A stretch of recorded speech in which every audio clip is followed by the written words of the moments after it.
Hi there. Robert Frank described Jungjin Lee's pictures as landscapes without the beast. He was referring to the poetic power of her work and how the pictures reflect her inner being. Lee was a student and assistant to Frank, and they both shared the belief that the image acts as a poem that can be returned to repeatedly. Her images carry a visual silence, and they encourage a contemplative response as one quietly interacts with the elements of the earth. Lee's photography developed out of a grounding in Korean calligraphy and also ceramics, and she brings a delicate handcrafted quality to her work. The surface of her prints has a sense of texture and physicality. She says that she wants to produce something that goes beyond the photograph so that viewers can interact with the work as an object. I'll spend a little time on her printing process because it's integral to her work. Instead of using commercially produced photographic paper, she prints from her negatives onto large sheets of handmade rice and mulberry paper. When I photographed of this tree, where it was an open landscape and then just one long tree and a little bit leaning, and then I thought, oh, that's just like me. And I remember the pictures, and then while I was playing with the developer, instantly I just left this part. She pre-prepares the paper by coating the surface with a liquid photosensitive emulsion. So she doesn't mechanically reproduce multiples of each image, but creates each work as an original handmade object. She applies this liquid emulsion onto the paper using large brush strokes. The surface of the final print retains the soft texture of the paper, as well as traces of her brush strokes. These painterly finishes are associated with the gesture-rich calligraphy that she practiced as a child. Her labor-intensive printing process results in images that can often strongly resemble pencil or charcoal drawings. So the end result is unlike the perfect finished prints that one gets using industrially produced photographic paper. Her margins are often uneven, and she's happy to allow flaws to emerge, like, say, fibers visible from the enlarger's image carrier. This approach evolves out of a practice which parallels the Japanese wabi-sabi, maintaining that only things that show a visible history can be seen as beautiful.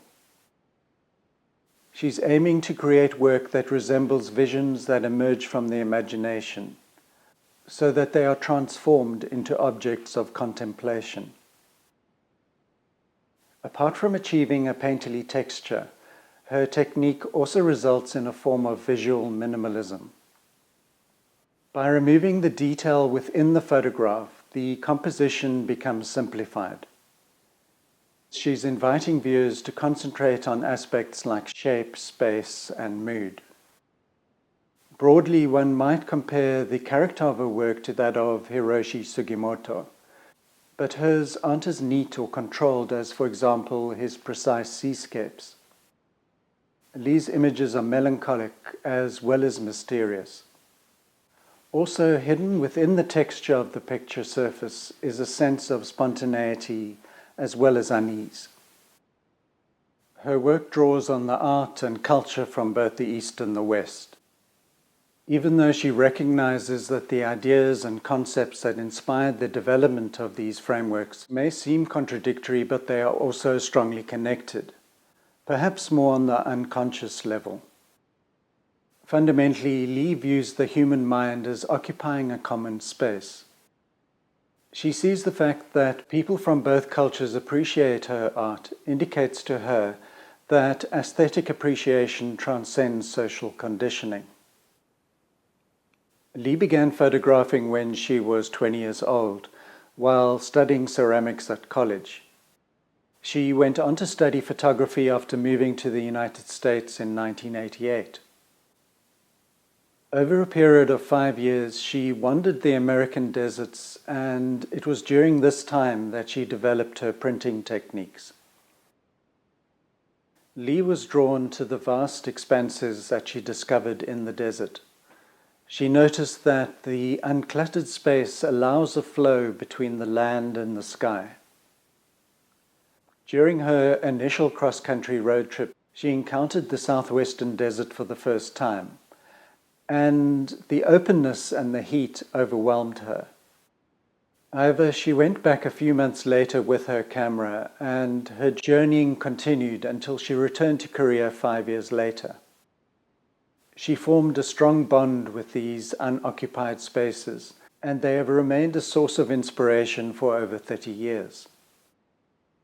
Her initial apprehensions about deserts have vanished, and now she's happy to follow her instincts and is even comfortable getting lost. Lee has found that the desert allows her to achieve a form of inner self-clarity. She acknowledges that it's difficult to convey this understanding through the photographic medium. She has no interest in shooting majestic scenery and doesn't plan or seek out specific subjects. Rather, she wants her photographs to be made in response to her unconscious and mental experiences while in the field. She believes that she's able to communicate these moments of pause through her photographs because they become symbolic representations of her feelings, which she believes are universally linked. Lee wants viewers of her work to look beyond the landscapes and discover within them their own self-portraits. Her subjects are often indistinct as the minutiae become smoothed over. So the subject itself isn't what's being shared, but rather a state of mind or being. She sees this act of transcending the seen reality as the ultimate role of art.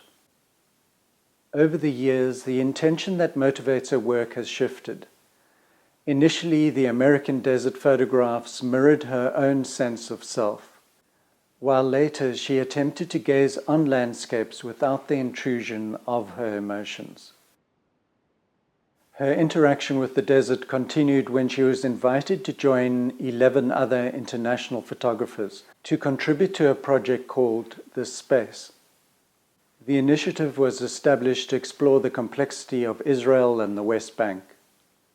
The photographers included Stephen Shaw, Jeff Wall, and Josef Kadelka.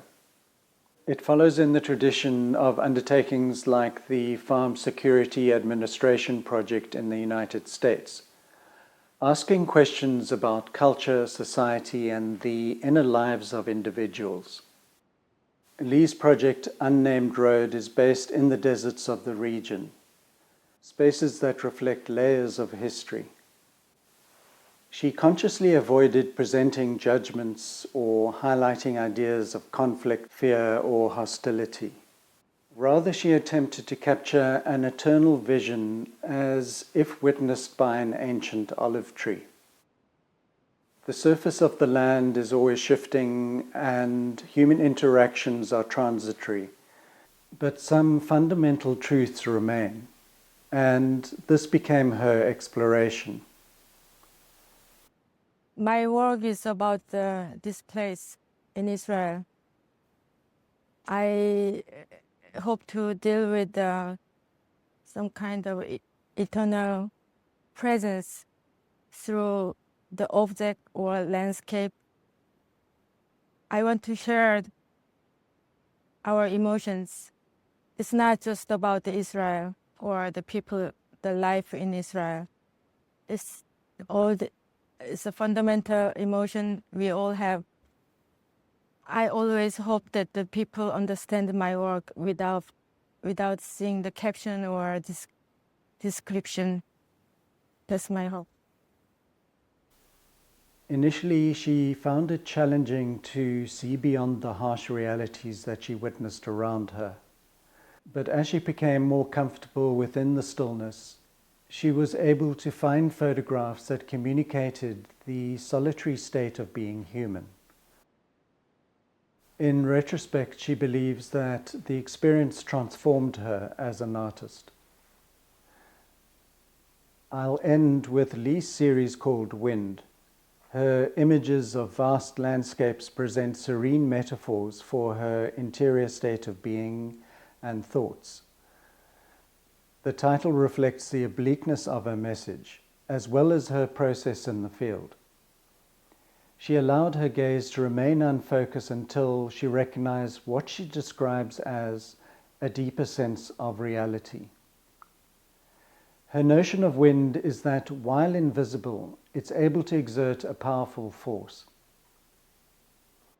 Thanks for staying with me, and I'll see you next time.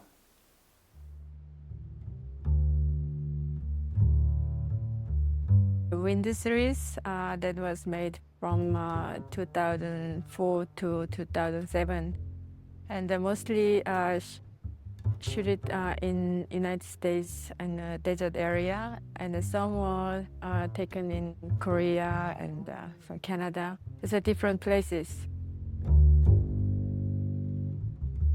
I tried to bring some energy from the place, and then also energy from myself into the pictures.